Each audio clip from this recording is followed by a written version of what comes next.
Hockey card fans, welcome back to the channel.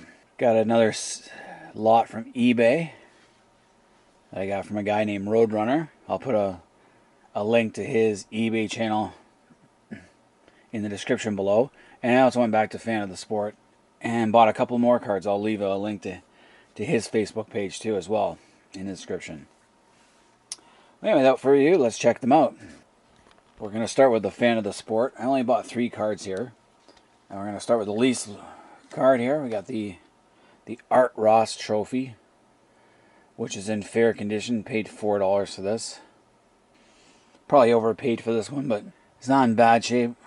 Probably could have got this cheaper on eBay somewhere. But I was at the store and decided, what the hell, let's get it. At the back of the Art Ross, you have a bit of a puzzle. Northland hockey sticks. I haven't seen one of those in years. The big wooden sticks. So I guess you get all the trophy and all-stars and you get a piece of a puzzle. Must be a pretty big puzzle. I can't wait to get the rest of them. And next up we have center for the Chicago Blackhawks. Lou Angotti. Paid $5 for this card. It's not in bad shape. Lou Angotti had played for the New York Rangers, Chicago Blackhawks, Philadelphia Flyers, Pittsburgh Penguins. Went back to Chicago. Then he went to the St. Louis Blues and finally ended up in his career with the Chicago Cougars of the WHA. Only played 26 games with the Cougars. Never won a Stanley Cup. And played 653 NHL games with 103 goals, 289 points.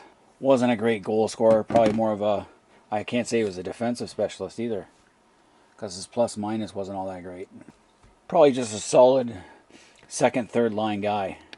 Then we get the Calder Trophy winner, Danny Grant from the Minnesota North Stars. Paid $15 for this. This has a piece of that puzzle at the back.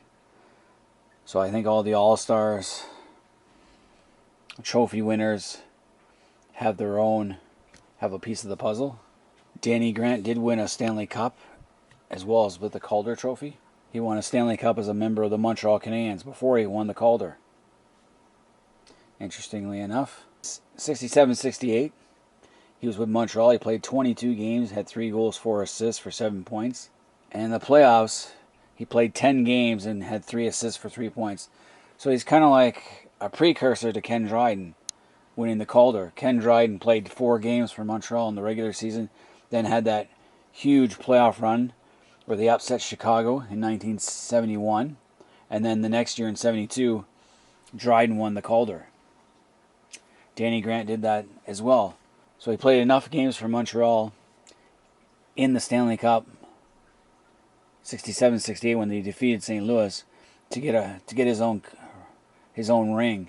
And then the next year he went to Minnesota. So he was traded from Montreal Canadiens with Claude LaRose to Minnesota North Stars for future considerations, which included round 1 pick in the 72 draft, which was Dave Gardner, and cash. Back then, nowadays they do cash still. It's just you take on so much salary of a player. Back then they gave cash. Then he was traded from Minnesota to Detroit for Henry Boucher. Minnesota lost on that one big time. And then traded from Detroit to LA Kings for future considerations in a round 3 in the 1978 draft. He did score 50 goals with the Detroit Red Wings back in 74-75, but never came close to that after. Injuries derailed his career after that. So these 3 cards all come from the 1968-69 stat year. So this is the 1969 O-PEE-CHEE set. I don't have many of these cards, so getting these 3 were a nice little bonus. I paid $14 in all for these 4 cards. Probably paid less, more like $12. Marty at Fan of the Sport gives me a discount when I buy cards from him, which is a nice one. Now let's go to the Roadrunners one. From Roadrunner I got from the Philadelphia Flyers defenseman Dick Cherry. This is Don Cherry's brother. This card's got a couple of dings in it. They're from the same set. They're from the 69 O-PEE-CHEE set. So 68-69. I call it the postage stamp set. And you'll see why in a minute. They have funny cartoons in the back. I actually like this set. Dick Cherry Only played one more year with Philadelphia after this. He played 2 seasons in Philadelphia, and that was basically his NHL career. Plus 6 games with Boston back in the 50s. So, had a hard time cracking the line, even though he was an assistant back then. Then we get Philadelphia Flyers winger Jean-Guy Guédron. Not a pretty guy, that's for sure. He played for quite a few teams too. Played for the New York Rangers, Boston Bruins, Montreal. Went back to the Rangers, went back to Boston, and then went to Philadelphia during the expansion draft before finally going to the Quebec Nordiques of the WHA. So he bounced around a lot. Gotta remember, these guys, a lot of these guys didn't start their careers till later than what they do today. Today they draft 18-year-olds. Back then, you were lucky, even before the modern, they started the amateur draft, you were lucky to start at below the age of 20. Guédron, he started his career at 21 when he finally burst in the NHL. All right, and finally for these ones, we have California Golden Seals center Ted Hampson. Now he also has a postage stamp where you can place Ted Hampson's stamp here. He won the Bill Masterton this year. So I think if all the trophy winners, when they get their regular card, they also have a stamp on the back. So I imagine we'll see one with Danny Grant as well. I don't know much about Hampson myself. I don't think I've ever had a card of his. Yep, he won this. He just won the 68-69 Masterton. Played for a lot of teams. Broke into the NHL when he was 23 years old with Toronto. Then he went to the Rangers, Detroit, Oakland during the expansion draft. So he bounced around the league a lot, like a lot of fringe players did at that time. He didn't get into the NHL until he was 23 with Toronto. Then he went to the Rangers, Detroit, Oakland. Then he went to the California Golden Seals, Minnesota North Stars. Then he went to the Minnesota Fighting Saints of the WHA. And finally the Quebec Nordiques for his final year. So he was a fringe player who bounced around the league, bounced around from team to team. His best seasons were when he was with Oakland. He had like 26 goals, 49 assists for 75 points in 68-69. So that's when he won the Masterton. Had this huge bounce back year. So there we got 3 more cards from the same set, like that already. Now we're going to a little bit newer, going up in time. We're going to go to the 1974-75 stat year, so the 1975 O-PEE-CHEE set. And we're going to start with Washington Capitals defenseman Yvon Lambert. The card looks like it's been airbrushed a little. Looks like they took an action card from a newspaper and just airbrushed it. Yvon had been drafted by the Pittsburgh Penguins.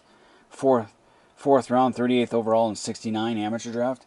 Back then the amateur draft was very amateur. There was no hype about it, and it was very rudimentary. I think the first team that really understood how to use the draft was the Montreal Canadiens. Second would be Philadelphia and the Islanders. Would be a close 2 and 3. He only spent like parts of 2 seasons with Pitt, and then was traded to Washington. Don't know what he was traded for. Had to go back to NHL historical hockey trades to find out, because it's not on Hockey DB. But his last season was 80-81. I have a lot of his cards from before. Never won a cup. Never played in the playoffs. But he played 371 NHL games. Next up we have defenseman Pittsburgh Penguins Ron Stackhouse. This card has a huge crease in it. Couldn't see that when I bought these from eBay. He'd actually been drafted in the second round, 18th overall in the 69 amateur draft by the Oakland Seals. I do have his card when he played with Oakland, I believe. Then he was traded to Detroit and then finally to Pittsburgh, where he ended his career in 82. So in this season, 74-75, he actually had a really good season. 15 goals, 45 assists for 60 points. He would follow that up next year with 71 points. Pittsburgh actually had a really good team in the mid-70s. Unfortunately, they could never get over the playoff hump. I remember one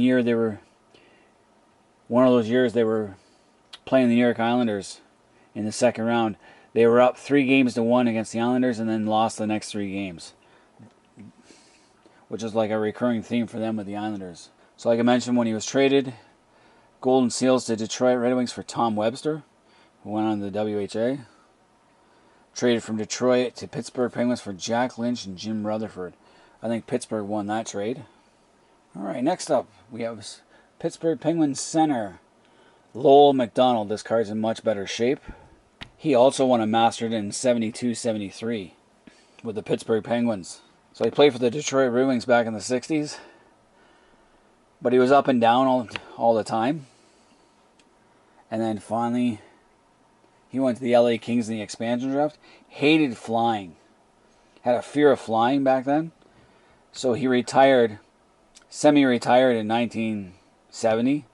And then Pittsburgh Penguins GM asked him to come back. He only played 10 games, got hurt. And he didn't play in 71-72, but he came back in 72-73, scored 34 goals, 41 assists for 75 points. That's when he won the Masterton. And he followed that up with a 43 goal, 39 assist, 82 point in 73-74. This card, 74-75, he scored 27 goals, 33 assists for 60 points.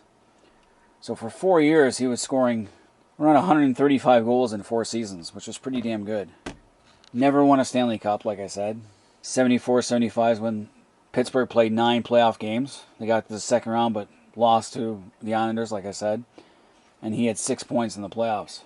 And he was traded from Detroit Red Wings in 65 with Larry Jeffrey, Eddie Loyal, Marcel Pronovost, Audrey Erickson to Toronto Maple Leafs for Andy Bathgate, Gary Jarrett, and Billy Harris. Then he was claimed in the expansion draft by the LA Kings. And claimed an interleague draft by Pittsburgh Penguins from the LA Kings. So they used to have an interleague draft where the bottom teams could pick from some other teams. So it was weird, the draft was back then. Supplemental drafts and stuff. It gave the illusion of free agency. Then we have Toronto Maple Leaf defenseman Bob Neely. This is his second year card, so I have no rookie cards so far that I know of. Bob Neely was drafted first overall by the Leafs in 73. Bob Neely was drafted in the first round, 10th overall, 1973 by the Leafs.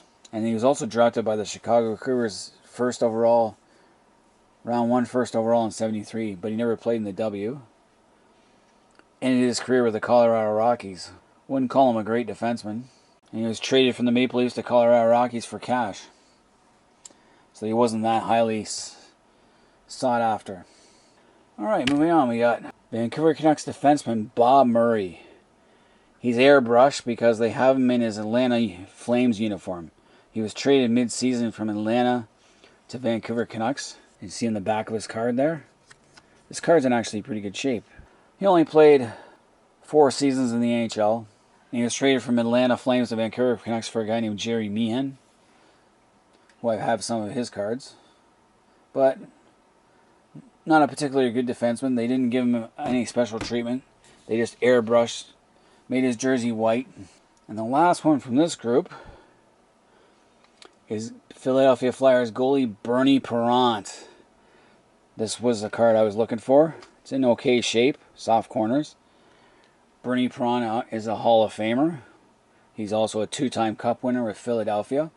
Amazingly, Philadelphia traded him to Toronto, and then Toronto traded him back to Philly. And he also played for the Philadelphia Blazers in the W in between. So he spent like 65 games with Toronto, then went over to the WHA and then brought back to Philly. Played 10 years and had 50 shutouts in 10 NHL years. So that's 5 shutouts a year. 73-74 was his best year when he had 73 games. He was 47 wins, 13 losses, 12 ties. So he had a .932 save percentage and a 1.89 goals against average with 12 shutouts. Unheard of in the 70s. When everyone thinks 70s, they think of goalies with very little padding, rudimentary masks at the time. But hey, he was stopping shots. He was stopping shots, and he followed that up in 74-75 with 12 more shutouts and a 2.04 goals against average. In those 2 cup wins that he had 24 shutouts. I don't think anyone's ever done that. Not in the modern day. Since the earliest days of the NHL, I don't think anyone's had that many shutouts in that many seasons. Injuries ended his career at the age of 36. But he had injury problems in 75, 76 as well. And just never but still managed in his last 4 seasons to get 16 shutouts, despite only playing 150 games or so. Excellent goalie. Philly had a good defense too, though. Not as flashy as the Montreal Canadiens defense, but they had a solid defense. I think Perron's problem was he took a stick to the eye. He took something to the eye. I can't remember if it was a stick or a puck, and just almost blinded him. So Bernie Perron was never drafted, but he was claimed in the expansion draft by Philadelphia from the Boston Bruins. So he's in the Bruins farm system. The Bruins let go of Bernie Perron and Ken Dryden. They lost both those goalies. Unreal, eh? Think of that, Dryden and Perron. So there you go, 6 cards there. I only paid, I think, $1.25 for these 6 cards. American, so whatever that is, Canadian. And then I paid 99 cents for these 3 cards up here. I might have to go back and check what I paid for those, but I didn't pay a lot for these cards. The 3 and the 6. Wasn't a lot. And then finally we have one last card from the 1960-61 Parkhurst set. So this is old. I don't have any of these cards at all. I have some 1950s Parkhurst for my dad. But this one is the 1960-61, so the 61 Parkhurst set. Toronto Maple Leafs center, Larry Regan. Never heard of this guy. He had played for the Boston Bruins for 3 seasons. And then the Toronto Maple Leafs for 3 seasons. He also coached the LA Kings from 1970 to 72. Incredibly, he actually won the 1956-57 Calder Trophy. Did not know that. 69 games, he scored 14 goals, 19 assists for 33 points. He was 26 when he broke in with Boston. So like I said, a lot of these guys are older. When you only have six teams, and only the best make those teams, you're going to spend a lot of time in the minors. I'm surprised he never won a Stanley Cup, though, with Toronto. Went to 2 Stanley Cup finals, though, I think. One with Boston in 58 and the other with Toronto in 60. I really don't know much about him. But yeah, you got to remember, players spend all their time in the minors unless they're really super good. With expansion, and created opportunities. Before expansion, there was teams in the minors that were almost as good as the NHL team. So I paid, I think, $3 for him. Canadian. I'm going to have to go back. For those cards I got from Roadrunner, I only paid $13 Canadian. It was $4 shipping, which was really fast. I paid for this on Thursday. I got it on Monday. So I'm really happy with that. And I would definitely buy from Roadrunner again. So extremely happy with that card. It's in beautiful shape for its age. And I took a look at it. The cardboard feels right that they used. And it's in great shape. So I'm quite happy with this. Only one card I already have, the Dick Cherry card. Others I don't have, so they'll go in my set. And I'll get more from the be able to build on these. But anyway, all you hockey card fans and just hockey fans in general, let me know what you guys think of this one. Having the Parkhurst is a nice little touch. This would be an expensive set to collect. It's definitely different on the back. And it doesn't have the mark of where it came from. The copyright marks. So it's before then. Because the 75s have the O-PEE-CHEE stamp. But the 69s have Topps Chewing Card Company, printed in Canada. So I don't think O-PEE-CHEE had the contract yet. They're O-PEE-CHEE, but not O-PEE-CHEE. But like I said, all you hockey card fans, let me know what you guys think of this haul. And leave comments in the comment section. Until next time, this has been Hockey Night in Belmont.